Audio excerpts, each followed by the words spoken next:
On the night of November 3rd, 1989, a police officer in Greencastle, Indiana, found a car idling in an empty park.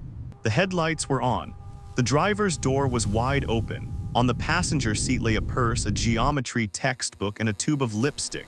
But the driver, 17-year-old Sarah Brennan, was gone. For 15 years, her parents kept her room exactly as she left it. They searched every forest and every field, convinced their daughter had been stolen. But the answer wasn't in the woods. It was hidden in a shoebox in her best friend's closet, written in a secret diary, in a code that no one understood until it was too late. This is the story of the girl who disappeared and the 7 handwriting styles that finally brought her killer to justice. The November light comes different in Indiana. Not the clean autumn gold of October, but something hazier. More uncertain, Indian summer's last gasp before winter claims its territory. On November 3rd, 1989, at 3:45 in the afternoon, that light slants through the high windows of Greencastle High School's auditorium, catching dust motes in its amber beams, making the air itself look thick and drowsy. Sarah Elizabeth Brennan stands backstage, 17 years old and humming under her breath. She's still in costume from rehearsal, the plain house dress of Emily Webb from our town, though the effect is somewhat undermined by the acid-wash jeans visible beneath the hem and the Doc Martens boots she refused to take off. Her vintage purple silk scarf, her favorite, the one she found at the Methodist Church thrift store for $1.50, is tied loosely around her neck despite the unseasonable warmth. 64 degrees on November 3rd. The heating system in the old building hasn't gotten the memo, rattling away as if it's already December. She's applying lipstick without a mirror, a skill she's perfected through countless backstage quick changes, the muscle memory of performance preparation. Her signature Clinique almost lipstick in black honey, the color that turns her lips that perfect wine-dark shade she thinks makes her look older, more sophisticated, more like someone who belongs on a stage in New York City rather than a gymnasium-turned-auditorium in Greencastle, Indiana. She presses her lips together, presses her index finger to her mouth, leaving the faintest impression there. A nervous habit, a thinking habit. Behind her the stage is empty now. The other cast members have scattered, Marcus Rivera to basketball practice, Becca Sullivan to volleyball. Everyone else to whatever normal Friday afternoon activities occupy 17-year-olds in small-town Indiana in 1989. But Sarah lingers. She always lingers. This is her space, her element, the place where she transforms from Sarah Brennan, secretly insecure, desperately worried she's not talented enough, terrified Juilliard will laugh at her audition tape, into Sarah Brennan, confident, dramatic, destined for Broadway, capable of anything. She rolls her shoulders back, lifts her chin. The physical preparation she performs before entering any room, any situation where eyes might be watching. Stage walking, Mrs. Pemberton calls it, moving through the world as if cameras are always rolling. Sarah has practiced this until it's unconscious, the balls of her feet touching first, nearly soundless, the grace of someone always aware of their body in space. Still here, Sarah. The voice comes from stage left. Michael Henshaw. The drama teacher, 42 years old, mild-mannered, universally liked. He's wearing what he always wears, khakis, button-down shirt, blue today, reading glasses pushed up into his thinning hair. He's holding the prompt book for our town, pencil marks visible even from here where he's noted blocking changes. Sarah turns, smiles, the smile she gives teachers, polite, engaged, the smile of a good student. Just gathering my things, Mr. Henshaw. You were excellent today. He moves closer, crossing into the stage lights. There's something in his voice Sarah can't quite name, pride, approval, something else. She's been trying to decode his tone for weeks now, ever since October when their conversations started feeling different. Longer, more personal. He asks about her applications, her dreams, tells her she reminds him of actresses he knew in Chicago before he came back to Indiana. She writes about these conversations in her diary, not her regular diary that sits on her nightstand, but the other one. The hidden one. When she writes about Mr. Henshaw, her hand changes. Her normally flowing script becomes smaller, tighter, almost childlike. She doesn't know why she does this, doesn't consciously think about it. It's a physical reaction she can't control, her hand cramping around the pen, the loops disappearing, the ink pressing deeper into the page. As if her body knows something her mind isn't ready to admit. "Thank you," Sarah says, twisting the fringe of her scarf. The silk is smooth, cool between her fingers. "I'm still working on the cemetery scene. I don't think I'm getting Emily's acceptance right. It feels too easy, you know, like she shouldn't be that at peace with being dead." Henshaw nods, setting down the prompt book. That's perceptive. Most students miss that. Emily's watching her own funeral and realizing life was precious. It shouldn't feel peaceful. It should feel devastating. Exactly. Sarah's enthusiasm ignites. This is what she loves, the analysis, the depth, the intellectual dissection of performance. This is the part of drama that matters more than the applause.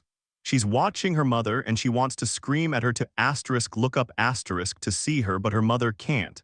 And that's when she understands what she wasted. That's it precisely. Henshaw is watching her with an intensity that makes Sarah's skin prickle slightly. Not unpleasantly, but something. You understand the material on a level most high schoolers can't reach. "Sarah, have you thought more about what I mentioned? Meeting Saturday to discuss your audition pieces." There it is, the invitation he's been circling toward for the past 10 minutes. He'd brought it up Wednesday, again Thursday, now Friday. Sarah touches her scarf fringe again, silk bunching between her fingers. "I have rehearsal tomorrow morning," she says, not quite saying no, not quite saying yes. "After rehearsal, then 2 o'clock, we could meet here. I can give you feedback on your monologue, help you make choices that will really stand out for Juilliard." He's smiling, the same mild, kind smile he always has, the smile that's never inappropriate, never crosses a line Sarah could name. But lately there's something underneath the smile, something she writes about in smaller handwriting. "Let me check with my mom," Sarah says, the easy out, the parental veto that never fails. "Of course." Henshaw picks up the prompt book again. "Just let me know, the offer stands whenever you're ready." He leaves first. Stage right exit, his footsteps echoing in the auditorium, then the heavy door slamming shut with a sound that Sarah feels in her chest. She stands alone on the empty stage, the November light dimming now. Shadows lengthening, she should leave. Her mother expects her home by 6 for dinner. She needs to catch the 4:15 bus or she'll be late. But she stands there for one more minute. Just one more minute in her space, her kingdom, the place where she knows exactly who she is. By 4:10, Sarah has changed out of her costume, gathered her things. Her backpack weighs heavy on one shoulder, the dog-eared copy of the bell jar adding bulk along with her geometry textbook. Her regular diary, the one her mother sometimes reads, 3 Bic pens, a spiral notebook covered in eye doodles, and a pack of Twizzlers she split with Becca that morning. Her mood ring is stuck on amber. Has been stuck on amber for 3 days now, probably broken, but she keeps wearing it anyway. Her silver hoop earrings catch the light as she pushes through the backstage door into late afternoon. The parking lot stretches before her, mostly empty now. A few cars remain, teachers' vehicles, the basketball team's van. The school bus left at 4. She's missed it, which means walking the 1.5 miles to Morrison Park where the boat is parked. That's what she calls her car, a 1984 Mercury Topaz in fading burgundy that handles like a barge, seats 6 comfortably, and gets 17 miles to the gallon on a good day. Her father bought it for her 16th birthday, teaching her to drive in the empty Walmart parking lot while her mother watched from the passenger seat, white-knuckled and chain-smoking cigarettes she still pretended she didn't smoke. Sarah doesn't mind the walk, gives her time to think. To rehearse the conversation she'll have with her mother about tomorrow. Mr. Henshaw wants to help with my audition. It's professional, it's about my future. Her mother will approve. Trish Brennan loves nothing more than academic dedication, teacherly attention, Sarah taking her education seriously. But Sarah will leave out the part about meeting alone. The part about how his eyes linger sometimes. The part she can't quite name but writes about in handwriting that gets smaller and smaller. The afternoon is still warm but cooling fast. That November cooling that happens quickly once the sun starts its descent. Sarah pulls her denim jacket tighter, the one with drama club patches sewn across the back, each one marking a production. Grease her freshman year, The Crucible sophomore year, You Can't Take It With You junior year. Her senior year patch will say our town. She's already picked out the fabric, burgundy to match the boat. She walks past the football field, empty now, the goalposts stark against the hazy sky. Past the tennis courts where the nets sag. Past the faculty parking lot where Mr. Henshaw's Buick still sits.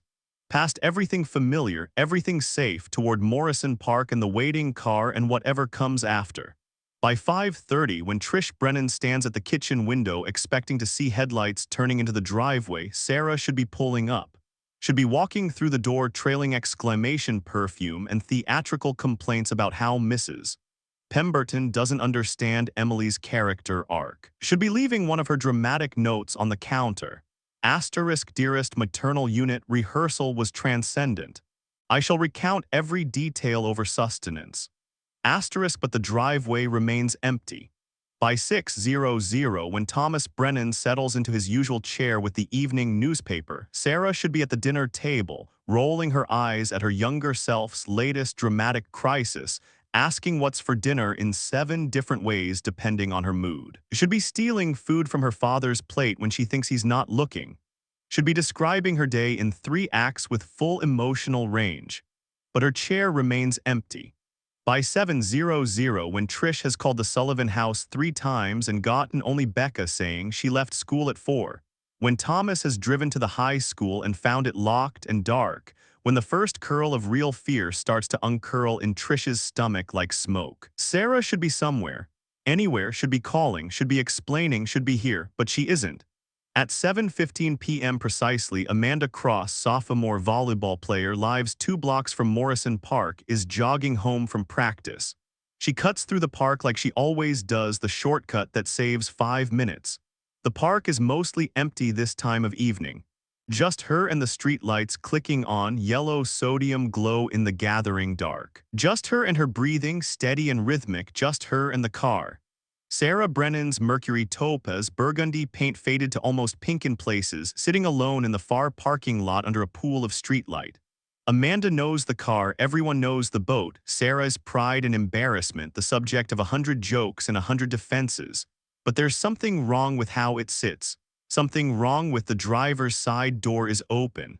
Wide open. Interior light glowing.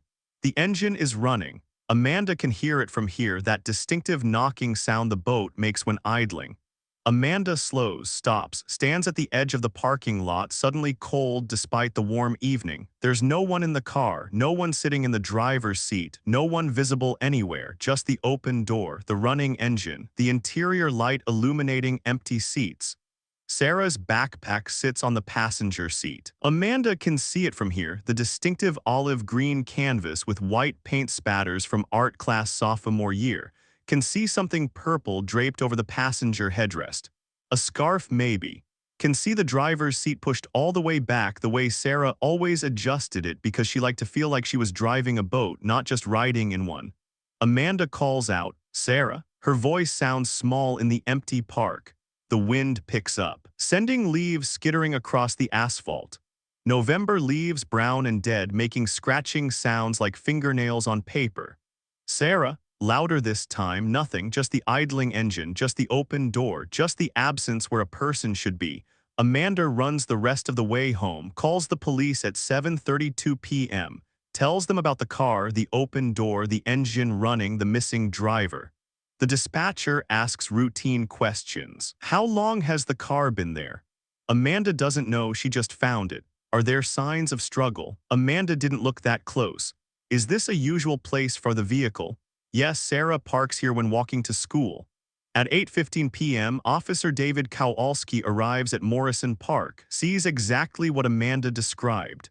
The car, the open door, the running engine now sputtered out of gas sometime in the past hour, the keys still in the ignition. Sarah's backpack on the passenger seat. Her mood ring, amber, always amber, sitting in the cup holder next to a tube of black honey lipstick. What he doesn't see, Sarah, any sign of where she went.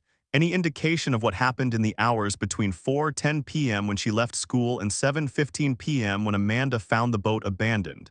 At 8:47 p.m., Trish Brennan receives the call she'll replay in her mind for the next 34 years.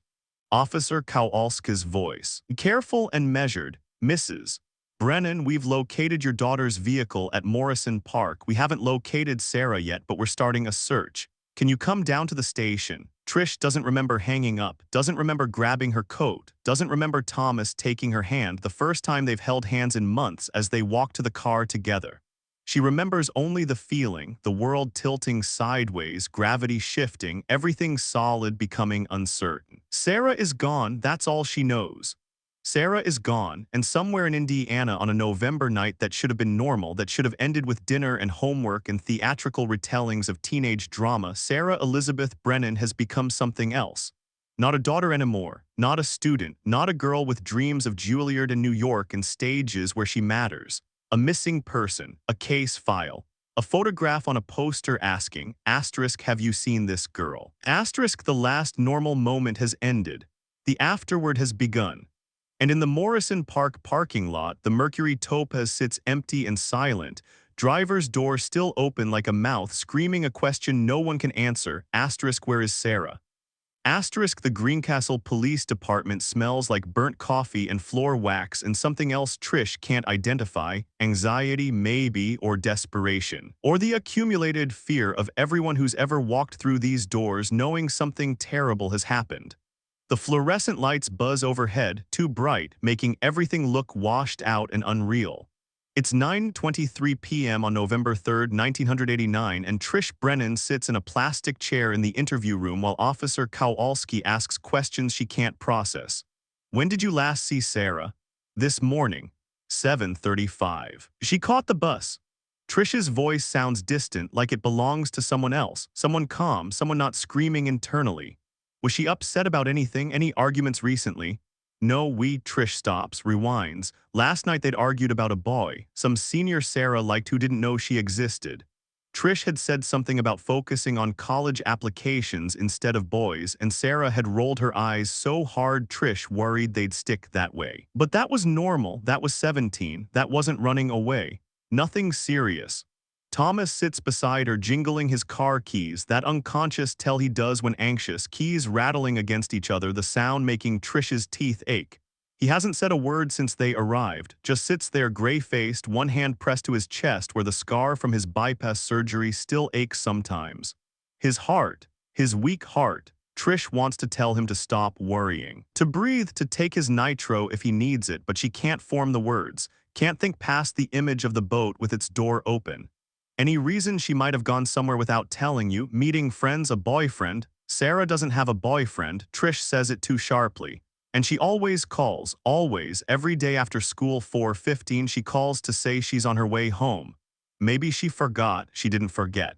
Trish's hands are shaking. She clasps them together, trying to still them, but they keep trembling.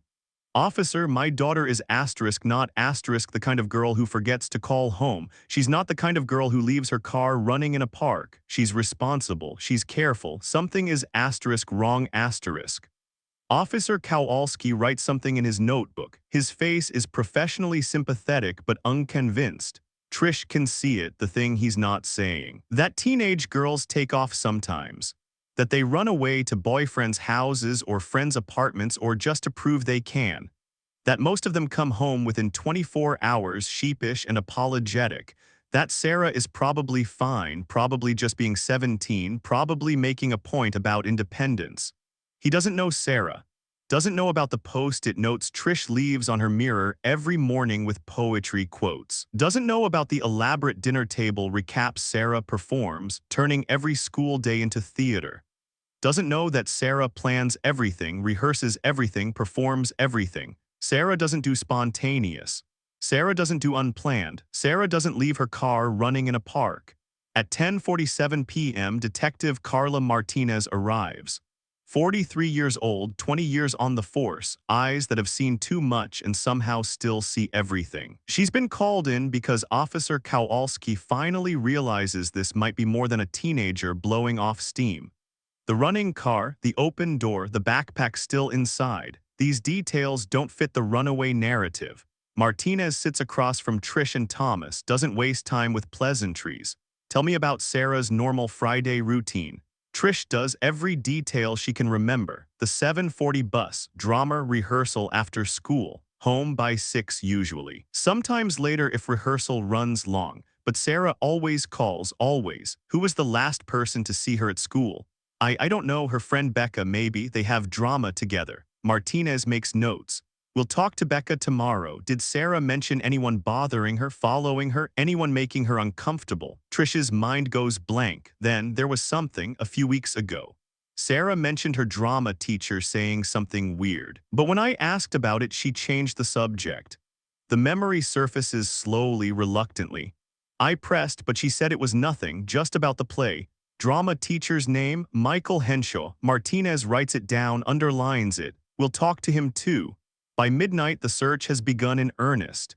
Morrison Park is flooded with flashlights, officers walking grid patterns, searching the tree line, the playground equipment. The paths through the woods that border the north side, they find nothing. No signs of struggle, no torn clothing, no blood, just the boat still sitting there with its door open, now surrounded by yellow police tape that makes Trish's stomach turn.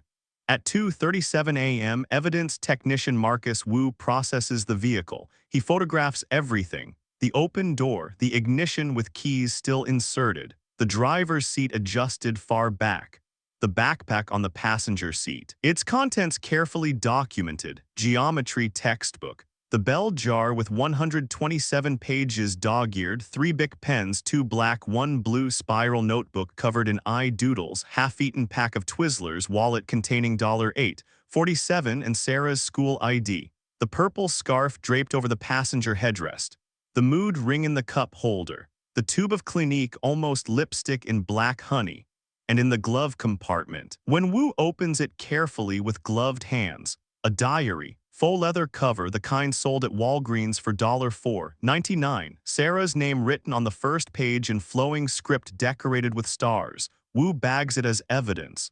Brings it to Martinez at 3:15 a.m. She reads the last entry dated November 2nd, 1989, yesterday, * November 2, 1989. Rehearsal was transcendent today. Mrs. Pemberton finally understood my vision for Emily's death scene. I'm going to nail this audition. Juilliard won't know what hit them. Tomorrow is Friday, thank God, which means only one more week until opening night. Becca thinks I'm being dramatic about the whole thing when am I not dramatic, honestly, but this feels important. This feels like the beginning of everything. ***, Mr. Henshaw keeps talking about helping with my audition. He mentioned it again today, something about his office hours. I don't know, it feels weird but also not, like he's just being nice, being a teacher. But Becca says he doesn't offer to help other people like this. She says I should be careful, but careful of what? He's a teacher. He's married, he's like 100 years old. ***, I'm overthinking. That's what I do. Overthink everything until it becomes a tragedy when it's really just a comedy. ***, tomorrow. Rehearsal, then home, then Becca's coming over to help with geometry because I'm going to fail that test Monday if someone doesn't explain logarithms in a way that makes literally any sense. ***, Mom left me an Emily Dickinson quote today. Forever is composed of nows. I think she's trying to tell me to be present, to stop worrying about Juilliard and just be here. But I can't. Being here is boring. Being here is Greencastle, Indiana, where nothing happens and no one escapes except in their dreams. ***, the entry ends there. The last words Sarah Brennan wrote in her regular diary. The diary she kept on her nightstand, the one her mother sometimes read when Sarah wasn't home, the one that contained nothing secret, nothing coded, nothing in smaller handwriting. Martinez reads it twice. 3 times, the reference to Henshaw, the weird but also not. The friend warning her to be careful. The dismissal, * he's a teacher. * at 4:00 a.m. Martinez calls for backup to bring in Michael Henshaw for questioning. By dawn on November 4th, the story has hit local news. By noon, it's regional, teen girl missing after school, car found running in park. Trish watches herself on the 6:00 p.m. news, holding Sarah's school photo, begging anyone with information to call. She doesn't remember doing the interview, doesn't remember what she said, just remembers the camera's red light and the feeling of drowning. The community response is immediate and overwhelming. By Sunday, November 5th, there are 200 volunteers searching, students from the high school, teachers, parents, people from neighboring towns who heard about it and drove over to help. They comb through Morrison Park again, this time expanding to the woods beyond, calling Sarah's name until their voices go hoarse. Michael Henshaw is questioned for 6 hours on November 4th. He provides his alibi, left school at 4:30 p.m., drove straight home, was there when his wife came home from grocery shopping at 5:15 p.m., had dinner together, watched TV, went to bed. His wife confirms everything. He's cooperative, concerned, appropriately worried about his student. He shows Martinez his grade book, his rehearsal notes, emails between himself and Sarah about audition preparation, all professional, all innocent. He passes a polygraph on November 6th. The investigation hits its first wall. Becca Sullivan sits in the interview room on November 7th, crying so hard she can barely speak. Martinez gives her tissues, gives her time, finally gets the story we fought last week about Marcus Rivera. Sarah liked him and I kissed him at a party. I didn't mean to hurt her, it happened. And she was so mad, she wouldn't talk to me for 3 days. Then Friday morning we made up. We met at the corner store like always, got our Diet Coke and Twizzlers, split them like always.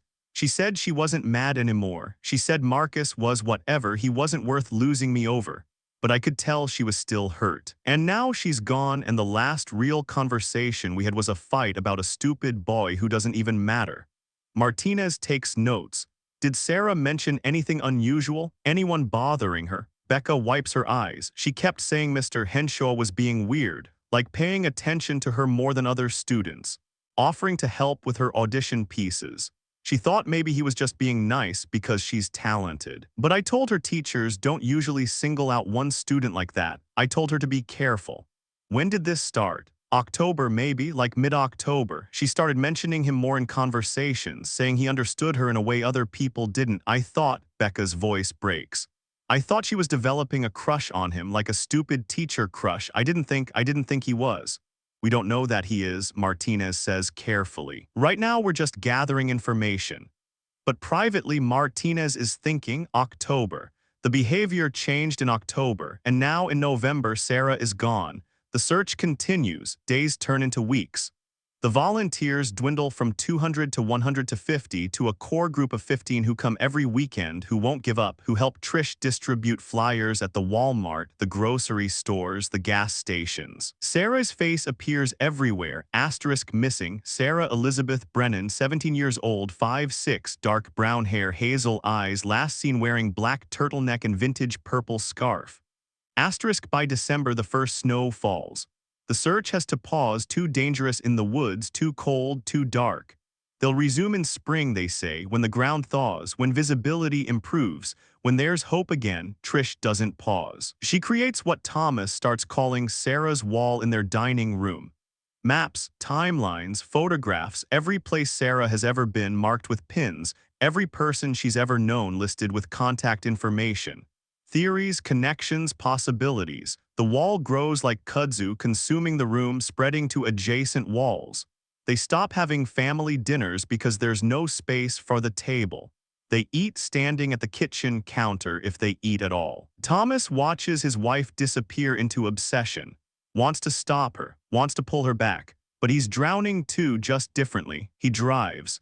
Every day after work, he drives the rural roads around Greencastle looking for a flash of purple silk, a girl with curly dark hair, his Sarah Bean, who he hasn't called that since she was 14 but thinks of that way still. He keeps emergency flares in his trunk, keeps a first aid kit, keeps hoping that today will be the day he finds her, cold and hurt but alive, waiting by the side of some road for her father to bring her home. His heart hurts, not metaphorically, actually hurts. Sharp pains in his chest he doesn't tell Trish about because she has enough to worry about. He pops nitro pills like candy, tells himself it's just stress, just grief, just the weight of not knowing. By spring 1990, the snow has melted. The searches resume, they find nothing. By summer 1990, the leads have dried up. Every tip investigated, every possible witness interviewed, every theory explored. Michael Henshaw remains a person of interest, but nothing more. No evidence links him to Sarah's disappearance. His alibi holds. His wife never wavers. The polygraph stays passed. By fall 1990, Sarah's been gone a year. anniversary vigil in Morrison Park. Trish sits in the boat from 4:10 p.m. to midnight, the time Sarah was last seen to the time Trish finally gave up hoping for a call that night. She doesn't move, doesn't eat. Just sits in the driver's seat that Sarah adjusted too far back, the seat that still smells faintly of exclamation perfume if Trish breathes deep enough, the seat where her daughter last sat before disappearing into nothing. Thomas parks his truck 3 spaces away, watches Trish, wants to go to her, wants to hold her, but they've grown too far apart. The grief that should have brought them together has instead opened a chasm. They orbit each other like distant planets, same solar system, different trajectories, unable to touch. By 1991, most people have stopped asking, stopped wondering, stopped remembering that there's a girl missing. Life moves on, that's what it does, moves on whether you want it to or not. By 1993, Thomas has his second heart attack.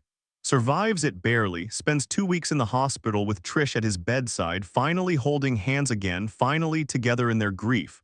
The doctor says stress is killing him, says he needs to stop obsessing, stop searching, stop breaking his heart over and over with hope that diminishes every day. Thomas nods, lies, keeps searching anyway. By 1995, the case is officially cold. No active investigation. Sarah's file sits in a cabinet in the basement of the police station, one folder among hundreds. Detective Martinez has retired. The new detective assigned to cold cases looks at Sarah's photo once a month, thinks about her, promises himself he'll find something, never does. By 2000, 11 years have passed. Sarah would be 28 now, would have graduated from Juilliard, would be performing off-Broadway, maybe Broadway if she made it. Would be calling home every Sunday, telling theatrical stories about auditions and reviews and the impossible dream of New York theater. Would be living the life she imagined. Instead, she's frozen at 17, forever 17. Forever in that November afternoon light, forever backstage at the auditorium, forever about to step into the hours that erased her. Trish is 50 now, looks 70. Gray hair she doesn't bother coloring. Lines carved deep around her eyes and mouth. She stopped teaching in 1990. Couldn't stand in front of a classroom and pretend literature mattered when her daughter was gone. She spends her days on Sarah's wall, updating it, refining it, convinced that if she just looks long enough, she'll see the pattern, see the answer, see what everyone else missed. Thomas is 55, has had 3 heart attacks, takes 14 medications, drives half as much as he used to but still drives, still searches, still keeps those emergency flares in his trunk just in case today is the day. They're still married, technically. They live in the same house, sleep in the same bed, say good morning and good night. But they are strangers, 2 people who lost the thing that connected them, 2 people orbiting the absence where their daughter used to be. And then in March 2004, something breaks, not in the case. In Becca. Becca Sullivan, 28 now, married, 2 kids, living in Indianapolis where she works as a nurse at Methodist Hospital, comes home to Greencastle to help her parents clean out their house before they move to Florida. She's packing up her childhood bedroom, boxing things she hasn't touched in a decade when she finds it, a shoebox in the back of her closet, hidden under old volleyball trophies and yearbooks. A shoebox containing a diary she didn't know existed. The diary is different from the one the police found. Different cover, black cloth instead of faux leather. Different handwriting inside, 7 distinct styles, changing mid-sentence sometimes, words getting smaller and smaller in certain entries, almost illegible in places. Becca opens to a random page. Reads Sarah's writing from October 15, 1989, *, he keeps watching me. I don't know if I'm imagining it, but I don't think I am. Today, after rehearsal, he said, I remind him of his first love who went to Juilliard. He said I have the same quality. What does that even mean, a quality? And why is he talking about love with me? I'm his student. *, the handwriting on that entry is tiny, cramped, the handwriting Sarah used when she was scared. Becca's hands start shaking. She flips to another entry, November 1, 1989, 2 days before Sarah disappeared, *, he asked me again about Saturday. Private coaching session for my audition. He says his wife will be out of town. He says we can really focus without interruptions. I said maybe. I don't know why I didn't just say no. Something about the way he asked made it feel like saying no would be rude. Like saying no would mean I don't take my future seriously. but something feels wrong. Something feels really, really wrong, and I don't know how to say that to anyone without sounding crazy. Maybe I am crazy. Maybe I'm making it weird when it's not weird. Maybe he's just trying to help and I'm ruining it with my overthinking. Asterisk, the words are so small Becca has to squint to read them. She flips to the last entry. November 3, 1989. Written in 7 different handwriting styles, switching between them erratically. Asterisk, rehearsal today. He pulled me aside after. Said Saturday is perfect for our session, 2:00 p.m. His office. I said I'd think about it. He looked at me, not like a teacher, like I don't know, like something else. I wanted to run, but I just stood there smiling like an idiot. Why didn't I just say why no? Asterisk, asterisk, I'm going to tell mom tonight. I'm going to tell her something feels wrong. I'm going to asterisk, the entry ends there. Mid-thought, mid-sentence. The last words Sarah Brennan ever wrote in her hidden diary. Becca reads it 3 times, then she pulls out her cell phone. 2004, everyone has cell phones now, even in small-town Indiana, and calls Detective James Chen, the cold case detective who took over after Martinez retired. I found something, Becca says, her voice shaking so hard she can barely form words. I found Sarah's diary, the real one, the one where she wrote about Mr. Henshaw. Her guilt crashes over her like a wave. She'd kept this box. She'd forgotten about it for 15 years, but she'd kept it, and inside was the answer everyone had been searching for. Inside was the truth. Detective James Chen receives Becca Sullivan's call at 4:47 p.m. on March 12, 2004. He's at his desk in the Lane County Sheriff's Department, going through another cold case file, a home invasion from 1997 that will probably never be solved. When his phone rings, he almost doesn't answer. It's Friday, he's tired, he wants to go home, but something makes him pick up. Detective Chen, I found something. The woman's voice on the other end is shaking. I found Sarah Brennan's diary, the real one. Chen sits up straighter. He's been assigned to Sarah's case for 3 years now, ever since he transferred from Indianapolis. He knows the file backward and forward, knows about the car with the door open, knows about the drama teacher who passed the polygraph, knows about the 15 years of searching that led nowhere. Who is this? Becca Sullivan. I'm Sarah's best friend. I found a diary in my parents' house. It's hidden. She hid it from everyone, and it's about Michael Henshaw, about how he made her uncomfortable, about how he asked her to meet him the day she disappeared. Chen is already reaching for a pen. Where are you right now? Greencastle, my parents' house, 415 Oak Street. Don't move, don't touch anything else, I'm on my way. He makes the 2-hour drive in 90 minutes. The diary sits on Becca's childhood desk, still in the shoebox where she found it. Chen photographs everything before touching it, the box placement. The other contents, old volleyball trophies, a friendship bracelet, a photo of teenage Becca and Sarah with their arms around each other, both smiling, both unaware, the diary itself. Then carefully, with gloved hands, he opens it. The handwriting changes are immediately visible. Not just different styles, different sizes, different pressures, different spatial arrangements on the page. Chen has seen coded journals before, usually in drug cases or gang investigations. But this is different. This is a teenage girl creating a private language because she couldn't name what was happening to her. Because she felt something was wrong but had no framework to articulate it. He reads chronologically. October entries about Henshaw paying special attention, asking about her dreams.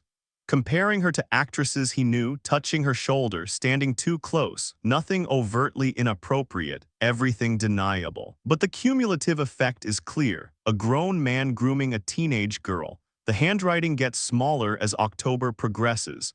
By November, the entries are almost microscopic. Sarah pressing so hard with her pen that she's nearly tearing the paper. Chen reads the last entry 3 times, asterisk rehearsal today. He pulled me aside after. Said Saturday is perfect for our session, 2:00 p.m. His office. I said I'd think about it. He looked at me. Not like a teacher, like I don't know, like something else.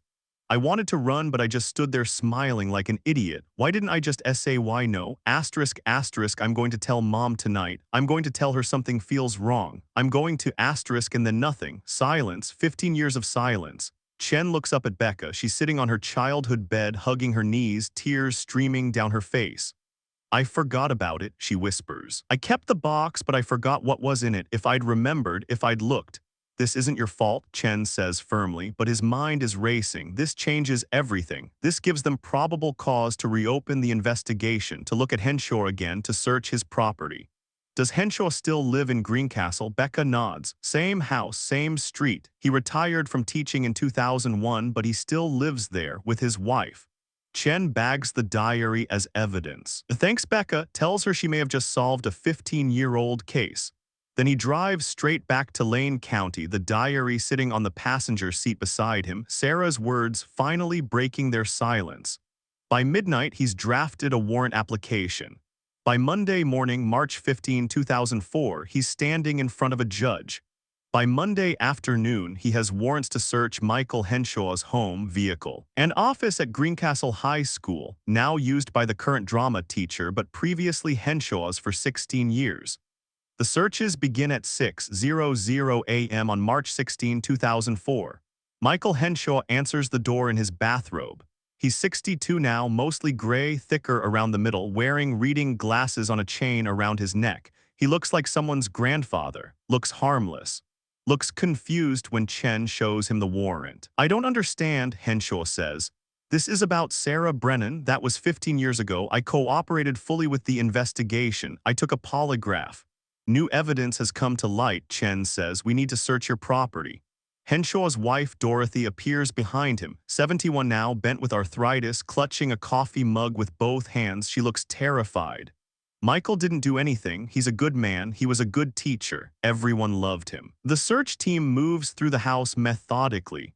Living room, kitchen, bedrooms, bathrooms, they catalog everything, photograph everything, look for anything connecting Henshaw to Sarah. They find nothing. No purple scarf, no black honey lipstick, no bell jar book, no evidence Sarah Brennan was ever in this house. Chen expected this. Henshaw has had 15 years to dispose of evidence. If he killed Sarah, if he kept trophies, they wouldn't be in his house. They'd be somewhere else, somewhere he felt safe, somewhere his wife wouldn't find them. Does Mr. Henshaw have a storage unit? Chen asks Dorothy. Any property outside Greencastle, any place he goes regularly? Dorothy's hands tighten around her coffee mug. He has a unit at Storall on Highway 231 for his old teaching materials, papers and books and things. Why? Chen gets a warrant for the storage unit by 2:00 p.m. The Storall facility is on the edge of town, surrounded by fields going fallow for winter. Rows of orange metal doors, each identical, each hiding someone's excess. Henshaw's unit is C47. The manager opens it with a master key while Chen and his team stand ready. The door rolls up. Inside, filing cabinets, cardboard boxes, old textbooks. Exactly what you'd expect from a retired teacher's storage. Chen's heart sinks slightly. Maybe this is another dead end. Maybe evidence technician Marcus Wu, same Marcus who processed Sarah's car 15 years ago, older now, more experienced, carrying the weight of unsolved cases, moves deeper into the unit, starts opening boxes systematically. The first 3 contain lesson plans, the 4th contains old grade books, the 5th contains detective. Wu's voice has changed, gone quiet, gone careful. Chen moves to his side, looks into the box Wu has opened. Purple silk. Unmistakable, a vintage scarf carefully folded lying atop other items. Wu lifts it with gloved hands. The silk is stained in places, faded but intact, and underneath, wrapped in tissue paper like precious artifacts, a tube of Clinique almost lipstick in black honey, a dog-eared copy of the bell jar with 127 pages folded, a mood ring stuck on amber, a wallet containing $8.47 and a school ID with Sarah Brennan's face smiling up at them, 17 forever. Chen can't breathe. For a moment standing in this storage unit on a March afternoon 15 years after Sarah disappeared, he can't pull air into his lungs. They found her, not her body, not her, but her things. The pieces of her she carried the day she vanished. The pieces Henshaw kept like trophies. Bag everything, Chen says quietly. His voice doesn't sound like his voice. Sounds like someone trying not to scream. Photograph everything in place first. Document the exact position, then bag it all. Wu nods, starts photographing. The camera flash illuminates the storage unit's dim interior again and again, capturing evidence that will finally bring Sarah Brennan justice. They find more in other boxes, newspaper clippings about Sarah's disappearance. Every article, every missing persons poster, preserved like a scrapbook. Photos of Sarah from the school yearbook, cut out carefully, stored in a folder labeled prospects. And in the back of the unit, in a locked filing cabinet they have to pry open, a journal. Michael Henshaw's journal. Chen reads it standing up, unable to sit, unable to stop reading even though every word makes him feel sick. Asterisk. October 15, 1989, she understands me in a way Dorothy never has. When I talk about theater, about performance, about the sacred nature of transformation, Sarah listens. She sees me, not as a teacher, as a person, as an artist. I think about her constantly. I know I shouldn't. I know society would judge this, but society doesn't understand that some connections transcend their arbitrary boundaries. Asterisk. The entries continue through October, each one more delusional, more possessive, more convinced that Sarah's polite attention is reciprocation, that her fear is attraction, that her trying to set boundaries is playing hard to get. November 1, 1989, asterisk. I asked her about Saturday again, private coaching for her Juilliard audition. She hesitated. She always hesitates. But I can see she wants to. She's just afraid of what people will think. I understand that fear. I feel it too, but art requires courage. Love requires courage. I need to show her that what we have is worth the risk. Asterisk. November 3, 1989, asterisk. Today is the day. I can feel it.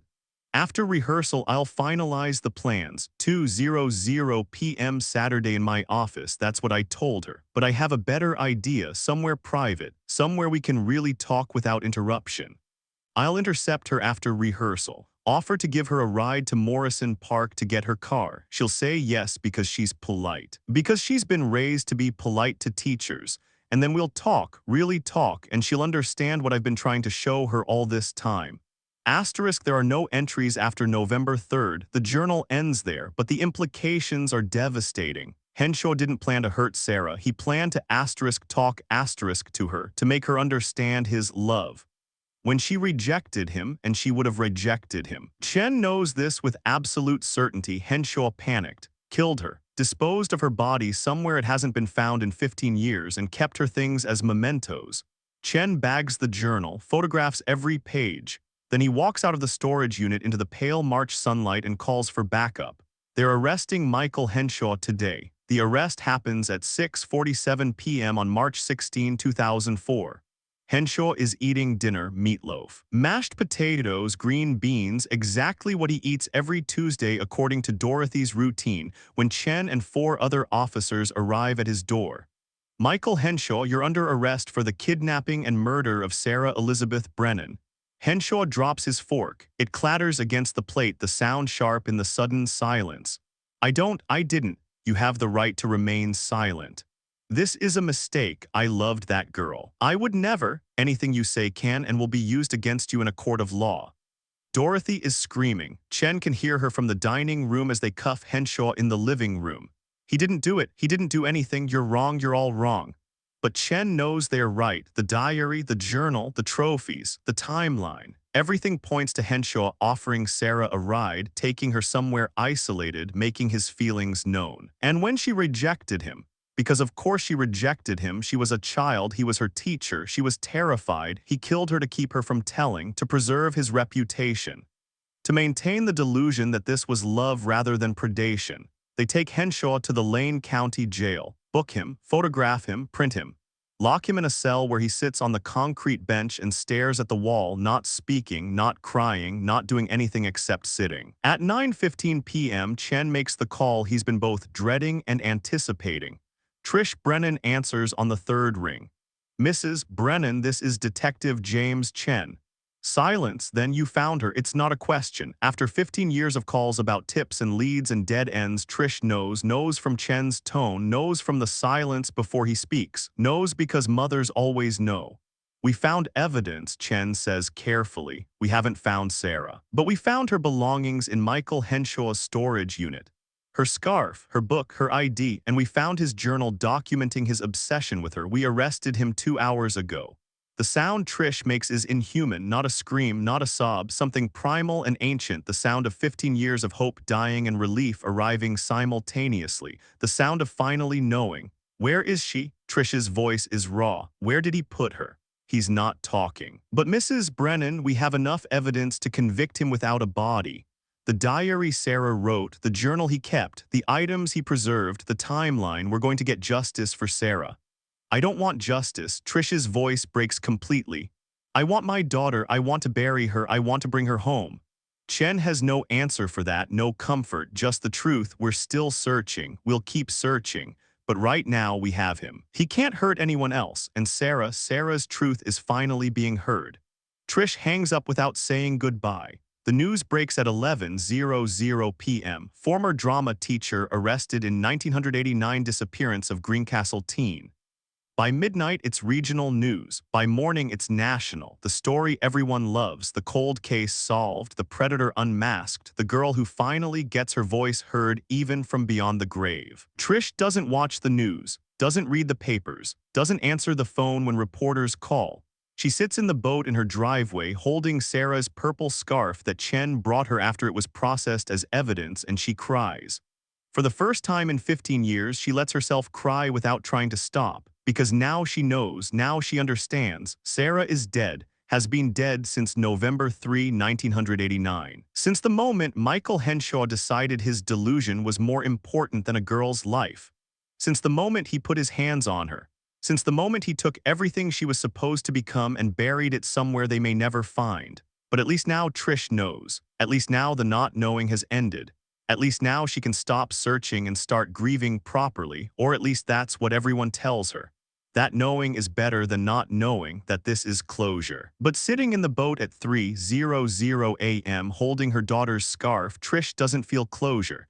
She feels rage, feels betrayal, feels the weight of 15 years of stolen time, feels the impossibility of ever being whole again when part of her is buried somewhere, unfound, alone. Thomas finds her there at dawn, stands beside the car, doesn't say anything, just stands. And after a moment, Trish opens the door and lets him in. They sit together in the front seat of the boat, Thomas in the passenger seat Sarah used to occupy, and they hold each other for the first time in years. They don't speak, don't need to, just hold each other and let 15 years of separate grief finally merge into something shared. The sun rises on March 17, 2004. Michael Henshaw sits in a cell. Sarah Brennan remains missing, but her truth, the truth she wrote in coded handwriting, the truth she tried to tell, the truth that took 15 years to surface, is finally being heard. Make sure you've hit that notification bell. The trial revelations in this case will show you exactly why Michael Henshaw's delusion was even more disturbing than anyone imagined. The interrogation room at Lane County Jail is 8 feet by 10 feet. Painted institutional beige, smelling of disinfectant and desperation. There's a metal table bolted to the floor. 4 chairs, a camera mounted in the corner recording everything. On March 17, 2004 at 9:00 a.m., Michael Henshaw sits on one side of that table, his public defender beside him. Detective James Chen sits across from them, a folder containing 15 years of evidence between them. Henshaw looks smaller than he did at the high school, diminished. His shoulders hunch forward, his hands clasped on the table. His reading glasses reflecting the fluorescent lights. He's been in custody for 14 hours, hasn't slept. Keeps asking for Dorothy, who won't come, who can't look at him after the police explained what they found in the storage unit. My client is prepared to make a statement, the public defender says. Her name is Janet Reeves, 38, overworked and underpaid, assigned to a case she knows is unwinnable. But we want to discuss a plea arrangement first. Chen leans back in his chair. I'm listening. Life with possibility of parole after 40 years, in exchange for full disclosure of what happened to Sarah Brennan, including the location of her remains. Chen's expression doesn't change, doesn't show how badly he wants this, how badly Trish needs this, how the last piece of justice is bringing Sarah home. I'll present it to the prosecutor, but I need to hear what he has to say first. Reeves nods to Henshaw. Elham, Henshaw clears his throat twice. When he speaks, his voice is quiet, almost apologetic. I didn't mean for any of this to happen. You have to understand that. I loved her. I still love her. What we had was special, sacred. People wouldn't understand, but Mr. Henshaw, Chen interrupts, his voice hard. Sarah Brennan was 17 years old. You were her teacher. There was no we, there was no relationship. There was a grown man grooming a child. No. Henshaw shakes his head. No, it wasn't like that. She understood me. She saw me. When I talked about art, about performance, about the transcendent nature of theater, she listened really listened, not like Dorothy, who never understood my passion, not like the other students who just wanted grades. Sarah was different. Sarah was, tell me what happened on November 3rd, 1989. Henshaw's hands tightened together. After rehearsal, I offered her a ride to Morrison Park to get her car. She'd missed the bus. It was getting late. I told her it wasn't safe to walk alone. She hesitated, but she got in my car. Chen's stomach turns. This is it. This is the moment Sarah's fear became reality.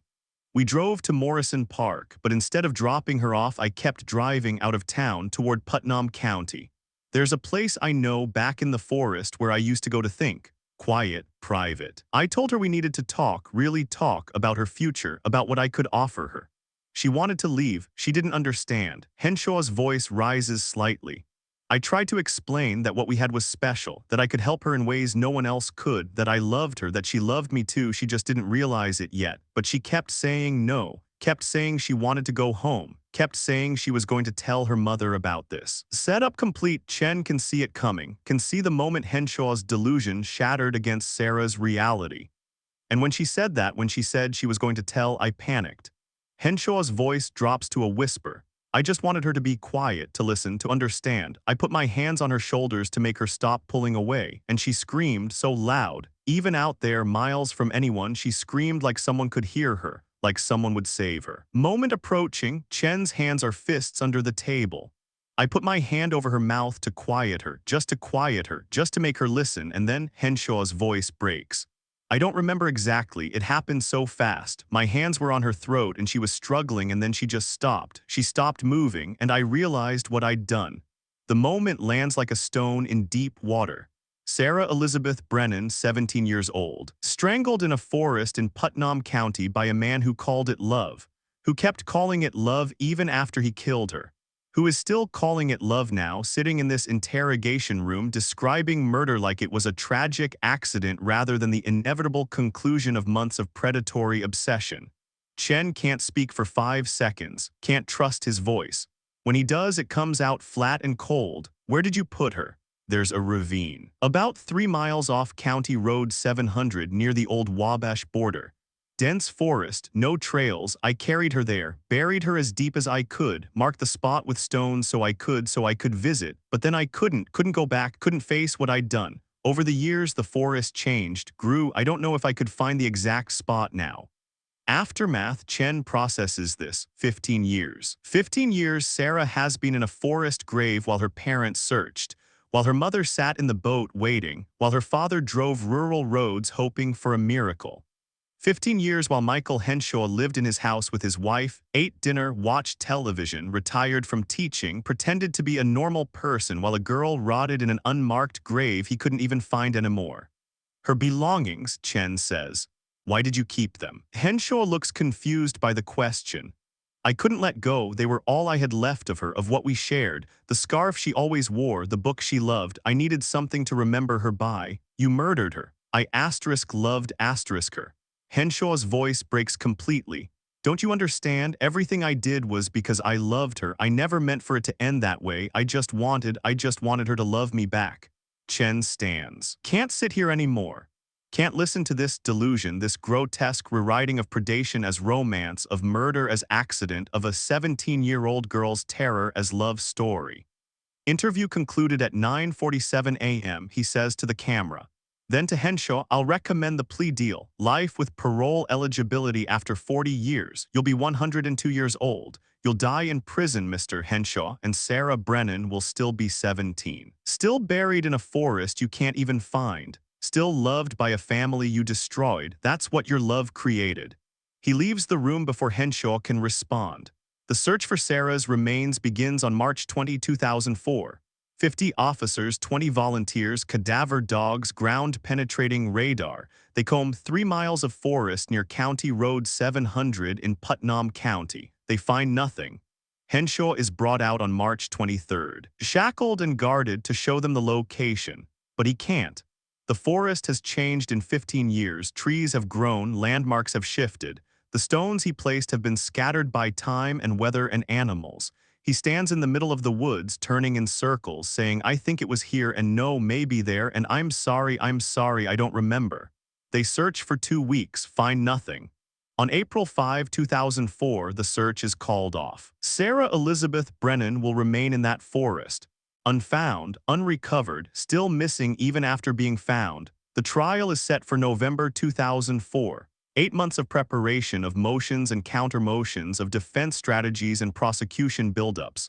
Michael Henshaw pleads not guilty, despite his confession, despite the evidence, despite everything. His new attorney, privately hired, expensive, desperate to salvage something, argues that the confession was coerced, that the evidence is circumstantial, that without a body there's no proof Sarah is even dead. Trish sits in the gallery every day of jury selection, every single day. Thomas beside her, holding her hand, both of them aged beyond their years by grief and waiting. They watch 12 people be chosen to decide Michael Henshaw's fate. 12 people who will hear Sarah's story, who will read her coded diary, who will learn about a teacher who saw a student and decided love was more important than boundaries, than law, than a girl's life. The trial begins November 15, 2004. 15 years and 12 days after Sarah disappeared. The courtroom is old. Wood paneling gone dark with age-high ceilings that echo, windows that let in November light that looks exactly like it did in 1989, hazy, uncertain. That Indian summer quality even though it's mid-November. Trish sits in the third row wearing Sarah's purple scarf. She's worn it every day since Chen returned it. Can't take it off. Feels like if she removes it, she's removing Sarah. The prosecution's opening statement is delivered by Assistant District Attorney Marcus Chen, James Chen's younger brother, transferred from Indianapolis specifically for this case. He stands before the jury in his dark suit and tells them Sarah Brennan's story. November 3, 1989. A 17-year-old girl finishes drama rehearsal and walks toward her car. She's thinking about college applications, about Juilliard, about the future she's planning. She doesn't know that her drama teacher has been watching her, obsessing over her, writing about her in a journal where he calls his predatory attention love. She doesn't know that he's planned this day for weeks, that he's going to offer her a ride, that when she gets in his car, she's getting into a vehicle with a killer. The jury leans forward, listening. Every word matters. We will show you Sarah's diary, the one she kept hidden, the one where she wrote about feeling uncomfortable around Michael Henshaw, where she documented his inappropriate attention, where her handwriting got smaller and smaller as her fear grew larger and larger. We will show you Henshaw's journal, his own words proving his obsession, his own admission that he planned to intercept her after rehearsal, his own description of what he called love and what the law calls kidnapping and murder. Marcus Chen pauses, lets the silence build, then, and we will show you the trophies, Sarah's scarf, her book, her ID. The items Michael Henshaw kept in a storage unit for 15 years because he couldn't let go of the girl he killed. Physical evidence proving that Sarah Brennan was in his possession, that she never made it home that November night, that Michael Henshaw is responsible for her disappearance, her death, and 15 years of a family's torment. When Marcus Chen sits down, Trish is crying silently. Thomas's hand is crushing hers, but she doesn't let go. The defense attorney, Robert Klein, 62, silver-haired, 3 decades of criminal defense, stands for his opening. His strategy is clear from the first sentence: create reasonable doubt. Ladies and gentlemen, my client made a terrible mistake. He had inappropriate feelings for a student. He crossed boundaries that should never be crossed. He confessed to actions that, if true, would be heinous. But here's what the prosecution doesn't want you to focus on. There is no body. There is no physical evidence of murder. There is no proof that Sarah Brennan is even dead. Trish makes a sound, low in her throat, rage and disbelief that Klein would dare suggest Sarah is alive somewhere. Michael Henshaw is guilty of being a bad teacher, of having feelings he should have controlled, of keeping items that belong to a student, but without a body, without physical evidence of death, you cannot convict a man of murder. That's not reasonable doubt, that's absolute doubt. And in America, we don't convict people on absolute doubt. The argument is legal maneuvering. Everyone in the courtroom knows Sarah is dead. But Klein's job isn't truth, it's creating enough uncertainty that one juror, just one, might vote to acquit. The trial proceeds through weeks of testimony. Becca Sullivan takes the stand on November 18th. She's visibly pregnant now, 5 months, her third child, and she cries through most of her testimony, describes finding the hidden diary, reading Sarah's fear in handwriting that got smaller and smaller, understanding 15 years too late what her best friend had been trying to tell her. She tried to tell me, Becca sobs, that day at the corner store. October 28th, she said Mr. Henshaw said something weird and I didn't push. I let her change the subject. If I just asked, if I just listened. This is not your fault, Marcus Chen says gently. You were 17 years old. You couldn't have known what he was planning. But Becca shakes her head, knows. We'll always know that she had one moment to save Sarah and she let it pass. The diary entries are read aloud, each one projected on a screen so the jury can see the handwriting changes. See the visual representation of fear, asterisk October 15, he keeps watching me. Asterisk normal handwriting, asterisk October 22, he said I remind him of his first love. Asterisk slightly smaller, asterisk November 1, he wants me to come to his office on Saturday. Alone. Asterisk much smaller, asterisk November 3, why didn't I just say no? Asterisk tiny, barely legible, the jury stares at the screen, at Sarah's words, at her terror made visible. Henshaw's journal is read next. The detective who found it, James Chen, reads excerpts aloud. The delusion is staggering, asterisk she sees me as I truly am. Not as a teacher, as an artist, as a soulmate. Asterisk asterisk I know society won't understand. They'll say she's too young, that I'm in a position of authority, but love transcends such petty boundaries. Asterisk asterisk on today is the day everything changes. Today she'll understand what we are to each other. Asterisk each entry makes the jury's expressions harden. This isn't a love story. This is a predator convincing himself that his victim's terror is attraction, that her politeness is interest, that his obsession is romance. When the journal excerpts end, the courtroom sits in heavy silence. Even Klein, the defense attorney, looks ill. The confession tape is played on November 22nd. Henshaw's voice fills the courtroom describing how he strangled Sarah, how she struggled, how she stopped moving, how he buried her in a forest he can't find anymore. Trish has to leave, can't listen. Can't hear this man describe killing her daughter in his flat, emotionless voice while calling it love. Thomas follows her into the hallway where she collapses against the wall, gasping, feeling like she's being strangled herself, like Henshaw's hands are on her throat instead of Sarah's. Inside, the jury listens to every word. Several jurors are crying. One looks actively angry. Another stares at Henshaw with such disgust that Henshaw looks away. When the tape ends, the prosecution rests. The defense calls only one witness, Dorothy Henshaw. She's 71 now, looks older. Broken by the revelation that her husband of 43 years is a murderer, that the man she ate breakfast with, watched television with, slept beside every night for 4 decades, killed a teenage girl and kept her belongings like trophies.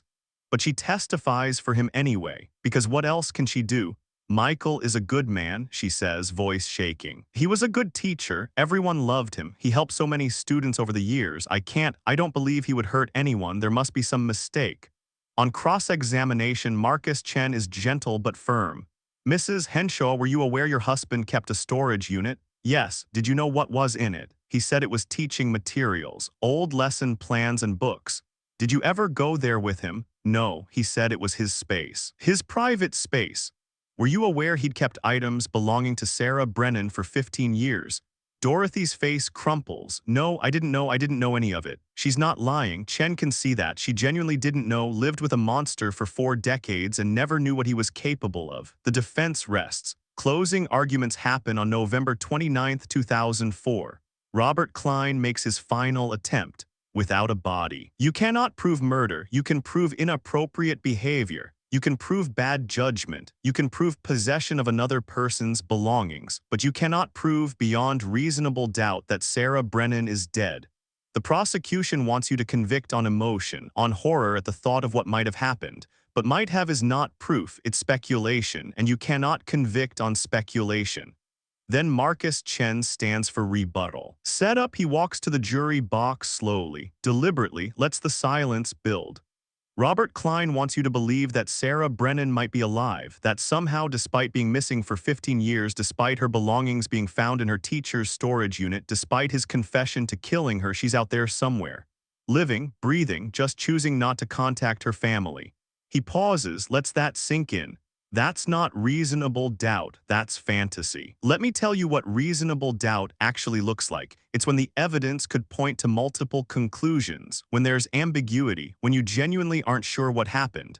Another pause, but there's no ambiguity here. Sarah Brennan wrote about fearing Michael Henshaw. Michael Henshaw wrote about obsessing over Sarah Brennan. Sarah disappeared after Henshaw offered her a ride. Henshaw kept her belongings for 15 years. Henshaw confessed to strangling her and burying her body. That's not ambiguous, that's conclusive. The moment builds, Chen's voice drops. Michael Henshaw wants you to believe he loved Sarah Brennan, but love doesn't strangle, love doesn't bury, love doesn't keep trophies, love doesn't steal a girl's entire future because she said no. He picks up Sarah's school photo, holds it so the jury can see. Sarah Elizabeth Brennan was 17 years old. She wanted to be an actress. She wanted to go to Juilliard. She wanted to live in New York City and matter. She wrote in a diary using different handwriting styles because she couldn't name what was happening to her, but she knew something was wrong.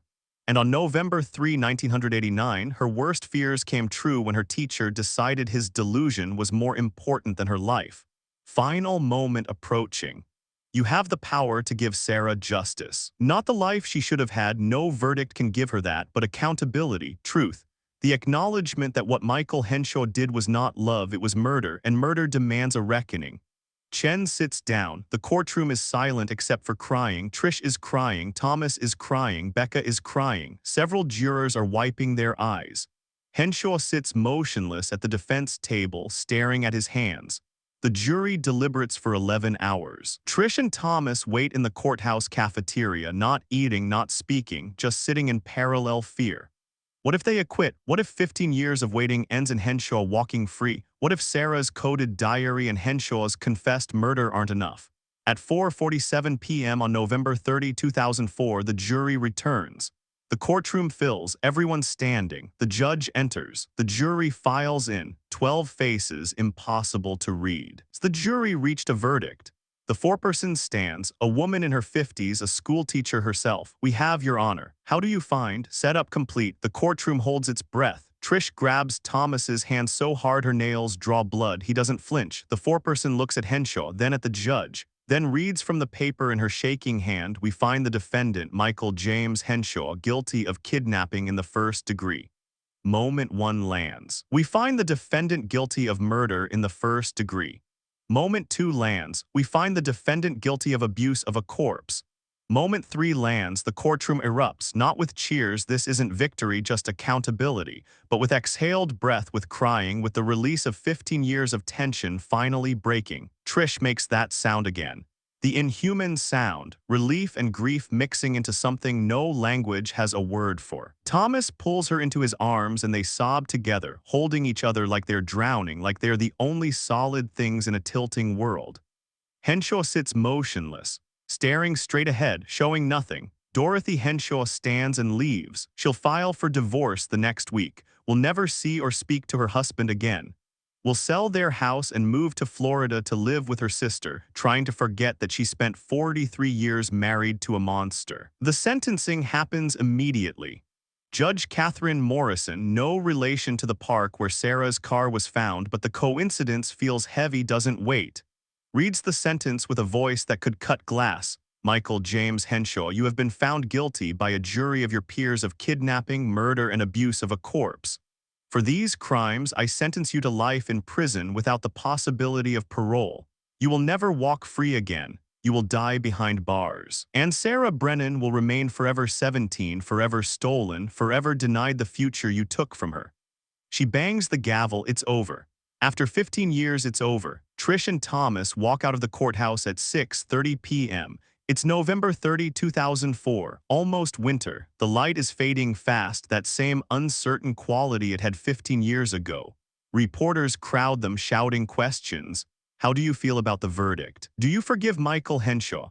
What will you do now? Trish stops, looks at the cameras, and for the first time in 15 years, she speaks publicly without crying. Justice has been served. Michael Henshaw will die in prison, but Sarah is still out there, still in a forest we can't find, still waiting to come home. This isn't over. This will never be over, not until we bring our daughter home. She walks to the boat, still drives it, can't give it up. The last thing Sarah touched and gets in the driver's seat. Thomas gets in beside her, and they sit there for a moment in the parking lot of the Lane County Courthouse, November light fading around them. "We did it," Thomas says quietly. "We got him." Trish touches the purple scarf around her neck.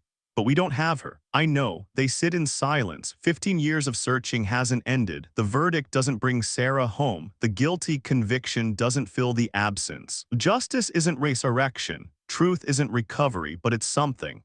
After 15 years of nothing, it's something. Trish starts the engine, drives home, and somewhere in Indiana, in a Putnam County forest that has kept its secret for 15 years, Sarah Elizabeth Brennan remains, 17 forever, waiting forever, still missing even after being found. Michael James Henshaw sits in cell B-247 at the Indiana State Prison in Michigan City. He is 72 years old now, 20 years into a life sentence that will end only when he does. His hair is completely white. His hands shake from essential tremor. He wears reading glasses with thick lenses and walks with a cane after a stroke in 2018 left his right side partially paralyzed. He still maintains his innocence in interviews. Still calls what he felt for Sarah Brennan love. Still describes her murder as a tragic accident that he never intended. The prison psychologist's notes from his mandatory therapy sessions use different words: narcissistic personality disorder, delusional thinking, inability to accept responsibility, zero empathy for victim or victim's family. Every year on November 3rd, Henshaw receives a letter, the same letter, from Trish Brennan. It says only, "You took my daughter. I will never forgive you. I will never stop searching for her. I will never let her be forgotten." He stopped opening them after the 5th year, but they still come, every November 3rd, like clockwork, like a mother's eternal vigil made tangible in paper and ink. Henshaw will die in prison, this is certain, whether from his next stroke or his failing heart, or simply the accumulated weight of 72 years of living and 20 years of being locked in a cell 8 feet by 10 feet. He will die there. And when he does, he will take Sarah's exact location with him. The forest has changed too much. The landmarks are gone, the stones scattered. The grave unmarked and unfindable, even if he wanted to show them, which he doesn't, because that would mean admitting fully what he did, and Michael Henshaw is incapable of that admission. Sarah Elizabeth Brennan rests somewhere in Putnam County, Indiana, in a forest that has grown over and around her for 35 years. Trees that were saplings in 1989 are mature now, their roots probably tangled with her remains. The ravine Henshaw described could be any of a dozen ravines in that 3-mile radius. Ground-penetrating radar found nothing. Cadaver dogs found nothing. 50 officers searching for 2 weeks found nothing. She is there. Somewhere, but somewhere is not the same as found. There is a memorial stone in Greencastle Cemetery with her name on it. Sarah Elizabeth Brennan, February 14, 1972, November 3, 1989. Beloved daughter, sister, friend, forever 17. The grave beneath is empty. Trish picked the location, under a maple tree that turns brilliant red every October, the kind of red Sarah loved. The kind of red that matches the scarves she collected. Every year on Sarah's birthday, Trish brings a vintage scarf from a thrift store and drapes it over the headstone. By the end of the day, someone has always taken it. Trish likes to think it's someone who needs it, someone who will wear it and in wearing it carry a piece of Sarah forward. The memorial is something, but it's not the same as bringing her daughter home. It's not the same as having a place where Sarah actually rests. It's not the same as knowing that when Trish dies, and she will die, is dying, is 73 now and feeling every year, someone will be there to tend Sarah's grave. Because it's not really Sarah's grave, it's just a marker, a symbol, a place to put grief when grief has nowhere else to go. Thomas Brennan died on March 17, 2019. Exactly 15 years to the day after Becca Sullivan found Sarah's hidden diary. Exactly 15 years after the case finally broke open. His 4th heart attack, the one his body couldn't survive. He was 69 years old. He died still searching. Had been planning to hire a new private investigator, one with better ground-penetrating radar technology.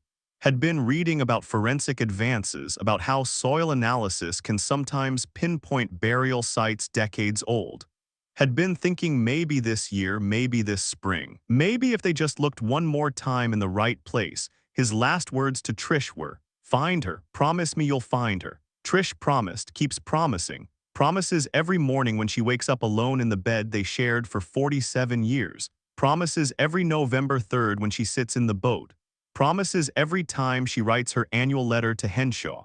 Promises every time someone asks if she's still searching and she says yes, always yes. Will always be yes until her own heart gives out. Thomas is buried in Greencastle Cemetery, 3 plots away from Sarah's memorial stone. Close enough to watch over her, he'd said when they bought the plots. Close enough to be together again when Trish joins them. The 3 of them under that red maple, finally reunited even if Sarah's body remains elsewhere. Sometimes Trish sits between the 2 stones and talks to both of them. Tells Thomas about her day. Tells Sarah about the world she's missed. Cell phones and internet and streaming television and a black president and same-sex marriage and all the changes that happened while she stayed 17. Tells them both that she's tired, so tired. But she can't stop, won't stop, not until Sarah comes home. The Purple Scarf Project was founded in 2006 by Trish Brennan and Becca Sullivan, a non-profit organization dedicated to missing persons awareness, particularly cases involving young women and girls. The name comes from Sarah's favorite scarf, the vintage purple silk she wore the day she disappeared, the one Henshaw kept as a trophy, the one Trish wears every day now. The organization provides support to families of missing persons, helps fund searches, advocates for better investigation resources, educates communities about grooming behaviors and warning signs. Every November, they hold an awareness walk in Greencastle. Hundreds of people come, all wearing purple scarves, walking the 1.5 miles from the high school to Morrison Park, retracing Sarah's last known route. This year, 2024, marks 35 years since Sarah disappeared. 35 years of searching, of waiting, of hoping against hope that maybe this year will be the year she comes home. The walk will happen on November 3rd as it always does. Trish will light it, as she always does, wearing Sarah's actual scarf, carrying Sarah's photograph, refusing to let her daughter become just another statistic, just another name in a cold case file, just another girl who vanished and was forgotten. Becca walks beside her every year. Becca who found the diary that broke the case open. Becca who carries guilt like a stone she can't put down. Guilt that she didn't push harder when Sarah tried to tell her about Henshaw. Guilt that she kept the shoebox without looking inside for 15 years. Guilt that she gets to be here alive with 3 children and a husband and a career and a life while Sarah stays 17 forever. You didn't do anything wrong, Trish tells her every year. I know, Becca says every year, neither of them believes it. But here is what justice looks like when bodies aren't recovered. It's incomplete, it's bittersweet. It's accountability without closure. It's a guilty verdict that means everything and changes nothing.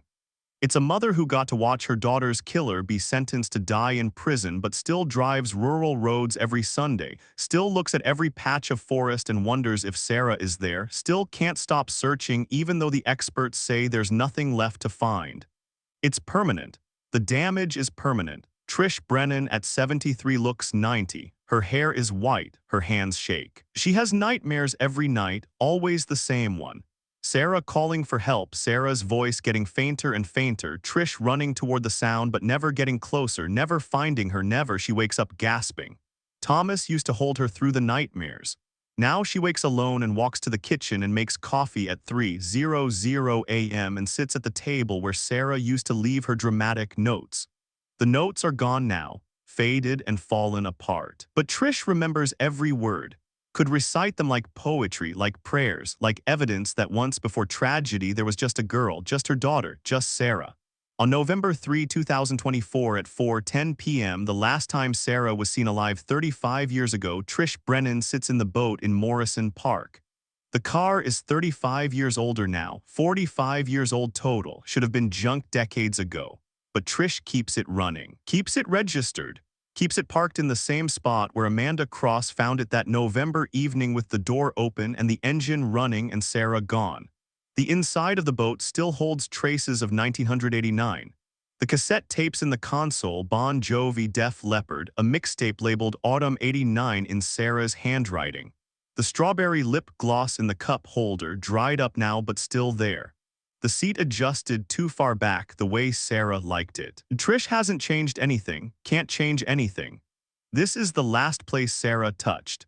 The last place she existed as herself, making choices, living her life, being present in the world.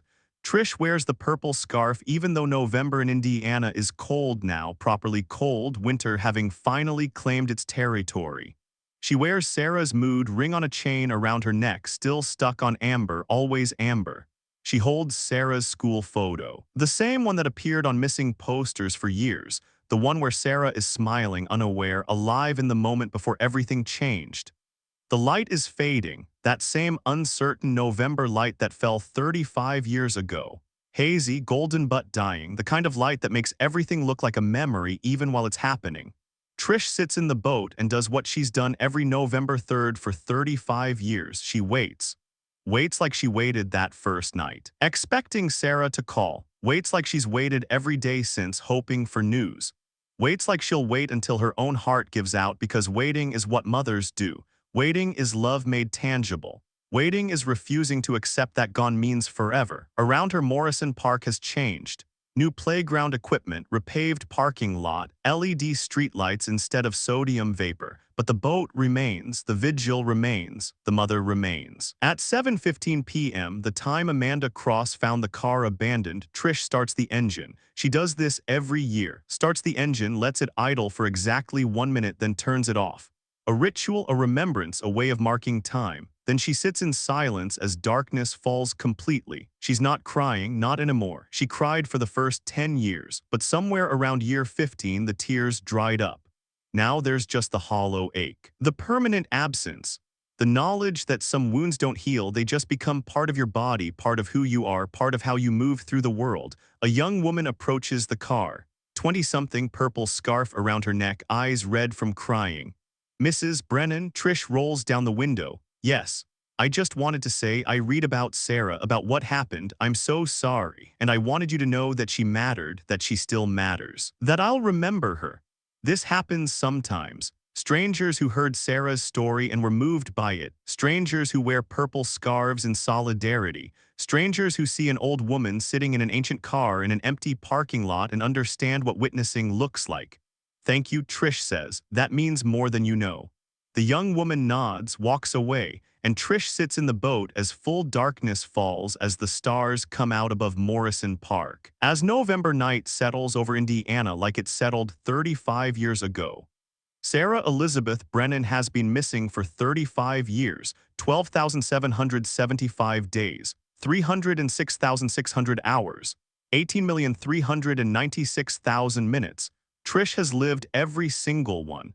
And she'll live however many more she has the same way, searching, waiting, refusing to forget. Refusing to let her daughter become just another case, just another file, just another girl who vanished. Because Sarah was here. She existed. She dreamed of Juilliard and New York and stages where she mattered. She wrote in 7 different handwriting styles. She collected vintage scarves. She left dramatic notes for her mother. She tried to tell someone she was afraid. She said no as loudly as she could in a world that taught girls to be polite even when terror told them to run. And on November 3, 1989, a man who called predation love decided his delusion was more important than her life.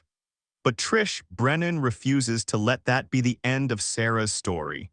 So she sits in the boat every year. So she writes letters to a killer who won't read them. So she founded an organization that helps other families. So she wears purple scarves and tends an empty grave and searches forests that have already been searched 100 times. Some journeys don't have destinations. Some searches never end. Some mothers keep waiting long after hope has died because waiting is the last thing they can do. The last way they can say, I love you, I haven't forgotten, I will never stop looking. At 11:47 p.m., Trish Brennan starts the boat and drives home. The same route she's driven for 35 years. past the high school where Sarah had her last rehearsal, past the corner store where she bought Diet Coke and Twizzlers with Becca every morning, past all the ordinary places that became extraordinary because Sarah touched them. Tomorrow she'll wake up and the search will continue because Sarah is still out there, still waiting to be found, still 17 in a forest that won't give up its secrets. And Trish Brennan is still her mother. Still searching, still refusing to let tragedy be the final word. This is what love looks like when justice comes without recovery. This is what grief looks like when time passes but wounds don't heal. This is what forever means when forever started on a November afternoon in 1989 and hasn't ended yet. Sarah Elizabeth Brennan was 17 years old. She mattered. She still matters. And as long as Trish Brennan is alive to remember her, to search for her, to sit in that boat and wait, Sarah will never be forgotten. Some stories don't have endings. Some losses are too profound for closure. Some searches continue long after everyone else has stopped searching. This is one of those stories. Sarah Brennan's case shows that even when justice is served, some wounds never heal. 35 years later, Trish Brennan is still searching for her daughter, still sitting in that boat, still refusing to let Sarah be forgotten. If this story moved you, please share it. Every share helps keep Sarah's memory alive and supports the families still waiting for answers. The Purple Scarf Project continues Sarah's legacy by helping other families of missing persons. Links are in the description. What case do you want us to cover next? Let me know in the comments below, and remember, behind every case is a family still searching, still grieving, still hoping. Their stories deserve to be told with the dignity and literary craft they deserve. Thank you for witnessing Sarah Brennan's story. Every word was written with respect for the 17-year-old girl who loved theater, collected scarves, and dreamed of stages where she mattered, and for the mother who refuses to let her be forgotten.